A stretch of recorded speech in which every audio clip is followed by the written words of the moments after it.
एक शाम प्राची टीवी पर सीरियल देख रही होती है। तभी उसकी सास वहां आती है। अरे सीरियल में तो ऐसे मग्न है जैसे आज रात का खाना पड़ोसी आकर बनाएंगे। मुझे पता ही नहीं था आपने अपने बेटे की शादी पड़ोस में भी की हुई है। हैं? मतलब? मतलब इस घर में सारा काम बहू ही करती है, आप तो सिर्फ खर्राटे मारती हैं। अच्छा जी, फिलहाल तो तुम आराम फरमा रही हो, चलो जाओ, ये मेरे टीवी देखने का समय है। आहा, इसीलिए मुझे भगाया जा रहा है। सॉरी, अब तो बिल्कुल नहीं जाऊंगी।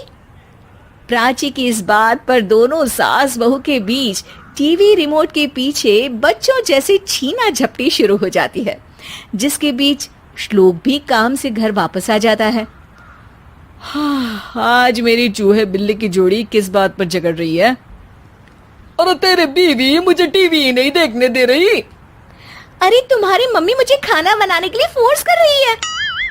अरे वाह, ऐसे बेतुके रीजन पर तो बच्चे भी झगड़ा नहीं करते। अरे मुझे कुछ मत बोल, सब इसने ही शुरू किया है। हाँ हाँ, जैसे आप तो बहुत दूध की धूली है ना। अरे बस, दोनों चुप। प्राची जाओ, खाने की तैयारी करो। और माँ तुम छोड़ो, तुम्हें क्या बोलूं, शांति से अपना सीरियल देखो, मुझे दोबारा लड़ने की आवाज सुनाई नहीं देनी चाहिए। ऐसा बोलकर श्लोक वहां से चला जाता है, जिसके पीछे पीछे प्राची भी कुछ न कुछ बड़बड़ाते हुए रसोई में चली जाती है। हाँ हाँ, सासू जी को तो कुछ बोलेंगे ही नहीं, बस मुझ पर ही हुक्म चलता है, खाना बनाओ, जैसे मैं इनके घर में खाना बनाने के लिए आई हूँ। इसी तरह शाम बीतती है और रात को श्लोक और प्राची की सास खाना खाकर सोने चले जाते हैं, लेकिन प्राची गुस्से में कुछ खाए बिना काम में ही लगी रहती है। इस घर में किसी को घंटा फिक्र नहीं पड़ता, मैं खाऊं या भूखी रहूं। प्राची कुछ देर के लिए रसोई से बाहर जाती है और जैसे ही वापस आती है तो वहां दूध का भरा ग्लास देखकर हैरान रह जाती है। फिक्र पूरी है, बस दिखाना नहीं है। प्राची दूध पीकर सोने चली जाती है और अगली सुबह एक बार फिर सास बहू का कार्टून नेटवर्क स्टार्ट हो जाता है। ये तुमने ही किया है। अरे अजीब जबरदस्ती है, मैं बोल रही हूँ मैंने कुछ नहीं किया। दोनों ने मिलकर पूरे घर को पागल खाना बनाया हुआ है। यहाँ कोई नॉर्मल इंसान तो रह ही नहीं सकता, इसीलिए अब पड़ोसी क्या रिश्तेदार भी घर आने से कतराते हैं।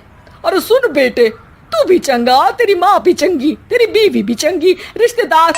हाँ जी, आपको नहीं पता क्या, गंगाधर ही शक्तिमान है, रिश्तेदार ही। हाँ हाँ, बस समझ गया।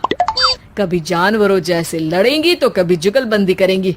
भाई मैं आप दोनों के बीच में नहीं फंसना चाहता।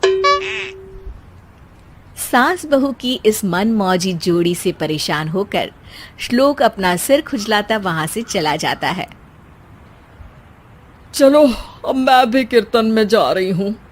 इस पर जैसे ही सास कमरे में अपना पर्स लेने जाती है तो वहां नाश्ते की प्लेट रखी देख मुस्कुराने लगती है और नाश्ता करके घर से बाहर निकलते हुए कुछ पैसे टेबल पर रख जाती है, जिसके कुछ देर बाद सिलेंडर वाला घर आता है। ओ मुरी मैया, मैं सिलेंडर के बारे में तो बिल्कुल भूल ही गई थी।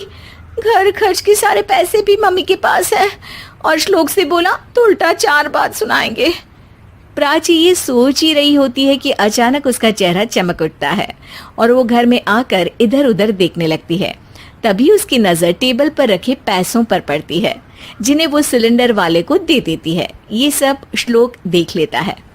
अच्छा बेटे, इतना बड़ा घोटाला, सबके सामने मैं तेरी दुश्मन और पीठ पीछे तेरी मेरी यारी। इस पर श्लोक एक प्लान बनाता है और शाम को सब एक साथ बैठे होने पर बोलने लगता है। माँ, तुम दोनों की बहुत लड़ाई होती है, इसलिए मैं सोच रहा हूँ कि प्राची को उसके घर छोड़ाऊं, इससे वो भी खुश रहेगी और तुम भी। अचानक श्लोक की ये बात सुनकर सास बहू शौक से उसकी तरफ देखती हैं। अरे ऐसे कैसे घर छोड़ाओगे, मुझे कहीं नहीं जाना। अरे तुमने बोला नहीं पर मैंने सुन लिया, तुम्हें मम्मी के साथ रहना अच्छा नहीं लगता, मुझे पता है। अरे वो अरे, जब बहू खुद कुछ काम बोले तो वो तुझे सुनता नहीं, और अब जो इसने बोला ही नहीं वो तू समझ गया। जब उसे नहीं जाना तो फिर जबरदस्ती क्यों कर रहा है? अच्छा, फिर आपको मौसी के घर छोड़ाता हूँ, बस अब आप दोनों एक घर में एक छत के नीचे नहीं रह सकती। मैं इस टॉम एंड जेरी की जोड़ी को और नहीं झेल सकता। है? ऐसे कैसे नहीं रह सकते? तुम्हें इतनी दिक्कत है तो तुम्हारा बोरिया बिस्तर पैक कर देती हूँ, लेकिन मम्मी जी कहीं नहीं जाएंगी। बिल्कुल यही सुनना था मुझे। अगर दोनों में इतना ही प्यार है फिर हर वक्त ये लड़ाई का नाटक क्यों करती हो? देखा मैंने कैसे माँ किचन में दूध रखती है और तुम उनके लिए कमरे में नाश्ता रखती हो, और कैसे वो पहले ही तुम्हारी दिक्कत समझकर घर में पैसे रखकर बाहर जाती है। अरे भाई, इतना ड्रामा तो डेली सोप में भी नहीं होता जितना तुम दोनों ने इस घर में फैलाया हुआ है। तू हमें टॉम एंड जेरी बोलता है ना, तो याद कर वो दोनों भी एक दूसरे को बाहर वालों की बुरी नजर से बचाने के लिए हमेशा सबके सामने लड़ते थे, लेकिन अकेले में दिक्कत के समय मदद भी तो करते थे। बस हमारा रिश्ता भी कुछ ऐसा ही है। और वैसे भी अगर सास बहू में तू मैं नहीं होती तो दुनिया वालों को कहानियां कैसे मिलेंगी?